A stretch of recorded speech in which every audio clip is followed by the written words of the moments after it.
નમસ્કાર મિત્રો. આપણે રોજ સવારે ઉઠીને જે સુંદર વાદળી આકાશ જોઈએ છે, ક્યારે એવો વિચાર આવ્યો છે કે એનો રંગ વાદળી જ કેમ છે? આ કોઈ જાદુ નથી હો, આ તો વિજ્ઞાનનો એકદમ અદ્ભુત ચમત્કાર છે. તો ચાલો આજે આકાશના આ રંગીન રહસ્ય પરથી પડદો ઉતરાવીએ. તો મુદ્દાની વાત એ જ છે કે આકાશ વાદળી જ કેમ? લાલ, લીલો કે પીળો કેમ નહીં? મને ખાતરી છે કે બાળપણમાં આ સવાલ આપણા બધાના મનમાં ક્યારેક ને ક્યારેક તો આવ્યો જ હશે. ચાલો આજે એની પાછળનું પાક્કું વિજ્ઞાન શું છે એ જાણીએ. આ આખા રહસ્યની ચાવી ક્યાંય બીજે નહીં પણ આપણી પૃથ્વીના વાતાવરણમાં જ છુપાયેલી છે. જી હા, આપણી પૃથ્વીની ચારે બાજુ જે હવાનું આવરણ છે ને, બસ એ જ આ સુંદર વાદળી રંગ માટે જવાબદાર છે. ચાલો સમજીએ કે આ બધું કામ કઈ રીતે કરે છે. જુઓ, આપણી પૃથ્વી હવાની એક મોટી ચાદરથી ઘેરાયેલી છે, જેને આપણે વાતાવરણ કહીએ છીએ. અને આ ચાદર એટલે કે વાતાવરણ એ ખાલી હવા નથી. એમાં તો ગેસના અણુઓ અને ધૂળના નાનામાં નાના અતિ સૂક્ષ્મ કણો પણ ભરેલા છે. અને આકાશના રંગની આખી રમત આ કણો જ રમે છે. હવે જરા વિચારો, જ્યારે સૂરજનો પ્રકાશ પૃથ્વી તરફ આવે ત્યારે શું એ સીધો આપણી આંખો સુધી પહોંચી જાય છે? ના, બિલકુલ નહીં. એ પહેલાં વાતાવરણમાં રહેલા આ સૂક્ષ્મ કણો સાથે અથડાય છે અને બસ અહીંથી જ આખી ગેમ શરૂ થાય છે. વિજ્ઞાનની ભાષામાં આ ઘટનાને કહેવાય છે પ્રકાશનું પ્રકિરણન, એટલે કે સ્કેટરિંગ ઓફ લાઇટ. સાવ સહેલા શબ્દોમાં કહીએ તો જ્યારે પ્રકાશ આ કણો સાથે ટકરાય ત્યારે એ ચારે બાજુ ફેલાઈ જાય છે, એટલે કે વિખેરાઈ જાય છે. આ એક જ વાત આખા રહસ્યને સમજવા માટે બહુ જરૂરી છે. હવે આવે છે આખી વાતનો સૌથી મજેદાર ટ્વિસ્ટ. સૂર્યપ્રકાશમાં જે 7 રંગો છે ને, એ બધા જ રંગો એકસરખી રીતે ફેલાતા નથી. વાતાવરણમાં દરેક રંગનું વર્તન અલગ અલગ હોય છે. અને બસ આ જ તફાવત એ જ આપણા સવાલનો જવાબ છે. જો, અહીં એક સીધો સાદો નિયમ છે. વાદળી પ્રકાશની તરંગ લંબાઈ ટૂંકી હોય છે અને લાલ પ્રકાશની લાંબી. અને વિજ્ઞાનનો નિયમ એમ કહે છે કે જેની તરંગ લંબાઈ ટૂંકી હોય ને, એ વાતાવરણમાં વધારે ફેલાય, વધારે વિખેરાય. બસ આટલું યાદ રાખી લો.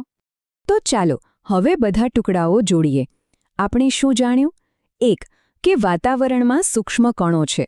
અને બીજું કે ટૂંકી તરંગ લંબાઈવાળો પ્રકાશ વધુ ફેલાય છે. તો હવે આકાશ વાદળી કેમ દેખાય છે એ લગભગ સ્પષ્ટ થઈ જશે. પ્રક્રિયા એકદમ સીધી છે.